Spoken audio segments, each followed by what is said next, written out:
Assalamualaikum warahmatullahi wabarakatuh. Hai guys, ketemu lagi dengan Paca English dan selamat datang di lessons kami yang ke-10 ya.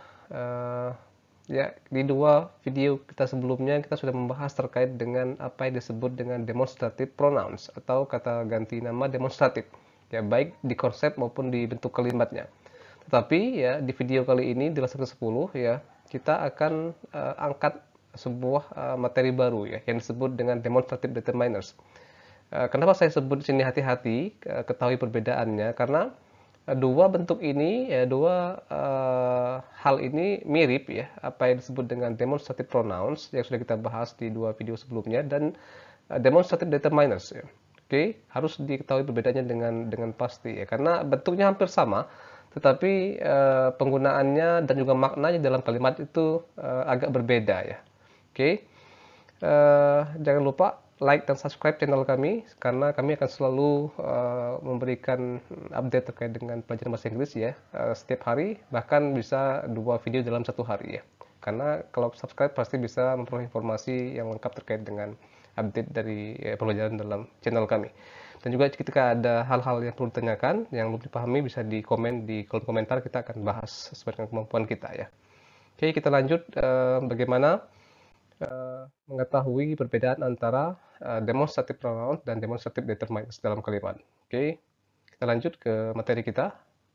Baik, determiners adalah kata penentu yang diletakkan sebelum kata benda atau nouns yang berfungsi untuk menunjukkan kepastian, menunjukkan letak atau posisi, jumlah, kepemilikan, dan lain-lain.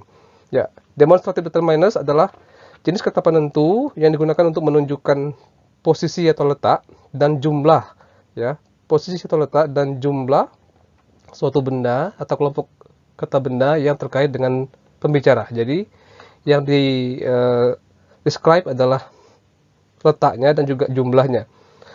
Berbeda dengan demonstrative pronouns, demonstrative determiners selalu diikuti oleh kata benda singular maupun plural ya. Oke, kita coba lihat ke lebih detail. Ya, terdapat 4 jenis demonstrative determiners dalam bahasa Inggris. Yang pertama adalah this, yang artinya ini, yaitu diikuti oleh kata benda tunggal dan jaraknya dekat ya. Diikuti, ini clue-nya ya. Diikuti oleh kata benda tunggal dan jaraknya dekat. Kemudian that, yang artinya itu, diikuti oleh kata benda tunggal dan jaraknya jauh. Kemudian selanjutnya ada this, yang merupakan bentuk jamak dari this, diikuti oleh kata benda yang jamak atau plural dan jaraknya dekat. Dan yang terakhir adalah those, yang merupakan bentuk jamak dari that, yaitu diikuti oleh kata benda jamak dan jaraknya jauh ya. Oke. Mirip-mirip dengan demonstrative pronouns, tapi ini agak berbeda sedikit penggunaannya. Kita coba lihat contohnya. Ya, contohnya adalah this car ya. This car, mobil ini, keterangannya adalah mobilnya dekat dengan pembicara. Jadi kita ngomongin mobil yang dekat dengan kita ngomongin this car ya.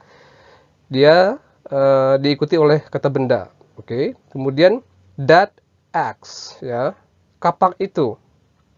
Kapaknya dekat dengan pembicara, dengan jauh dengan pembicara maksud kami, tapi dia tunggal. Kita gunakan that axe. Kapaknya jauh dari pembicara. Kemudian these donkeys ya. These donkeys. Keledai-keledai ini. Keledai-keledainya banyak dan dekat dengan pembicara. Kemudian yang keempat ada those scarves ya. Those scarf, selendang-selendang itu. Selendangnya banyak, jaraknya jauh dari pembicara ya. Kemudian this envelope ya. Amplop ini, amplopnya satu dan jaraknya dekat, maka kita gunakan this envelope ya, amplopnya dekat dengan pembicara. Yang ke 6 kita ada that umbrella.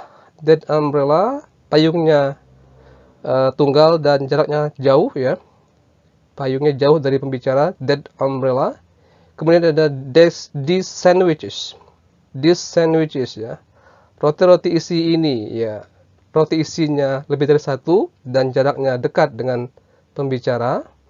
Dan terakhir kita punya those geese, yang merupakan bentuk jamak dari goose, angsa. Angsa-angsanya banyak dan jaraknya jauh dari pembicara ya. Oke. This car, kemudian that axe, ya, kemudian these donkeys, ada those calves, kemudian ada this envelope, that umbrella, these sandwiches maksud kami, dan terakhir ada those geese yang menjelaskan terkait dengan letak dan jumlah benda yang terkait dengan kita. Oke. Bagaimana dengan contoh dalam kalimat kita lihat? Contohnya yang pertama adalah this car is fast. This car is fast. Mobilnya dekat dan tunggal dan dia cepat. This car is fast. Oke.